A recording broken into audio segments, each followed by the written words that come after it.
Hi friends, ఈరోజు మనము ఈ వీడియోలో ఏటీఎస్ ఆటోమేటిక్గా ఎలా వర్క్ చేస్తుంది, డిస్ప్లే మీద ఏమేమి చేంజ్ అవుతాయి ఆటోమేటిక్గా వర్క్ చేసేటప్పుడు అనే విషయం క్లియర్గా తెలుసుకుందాం.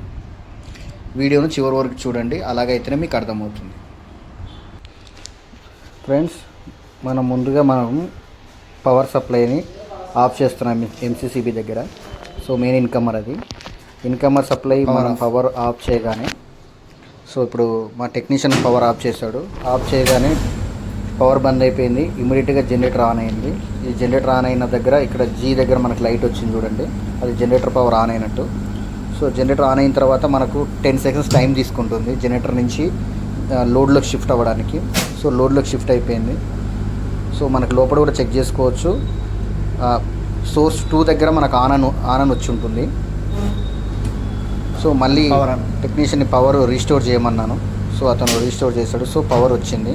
పవర్ రాగానే జనరేటర్ ఆన్లో ఉన్నా సరే ఇమీడియట్గా పవర్లోకి షిఫ్ట్ అయిపోతుంది. సో దీనికి కూడా 10 seconds టైం ఉంటుంది. సో ఈబీ పవర్ అంటే మనకు టవర్ లాగా కనబడుతుంది చూడండి, అది ఈబీ పవర్. సో దాని పక్కన లైట్ వచ్చింది, ఆ లైట్ వచ్చింది మనకు లోడ్ అనమాట. సో మనం లోపల కూడా చెక్ చేసుకోవచ్చు. లోపల కూడా మనకు 1 దగ్గర ఆన్ అని కనిపిస్తుంది. ఇదేనండి ఫ్రెండ్స్, నా వీడియో నచ్చినట్టయితే లైక్ అండ్ షేర్ కామెంట్ చేయండి.